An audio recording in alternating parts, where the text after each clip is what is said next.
Hello everyone, we are Team Captain Planet from North South University. I am Raif, this is Tawfiq and Azimul.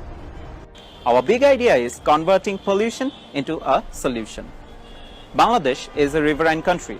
One of the major facts that creates water pollution is water hyacinth, commonly known as kochuripana in our country.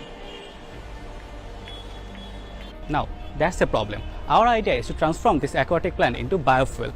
A report from Dhaka Tribune says that Bangladesh will run out of gas by 2031, and that's a national crisis for all of us. Only 3% of our population has access to pipe gas line. So we can say that the market is sustainable and feasible. With our idea, we are converting waste material into renewable energy.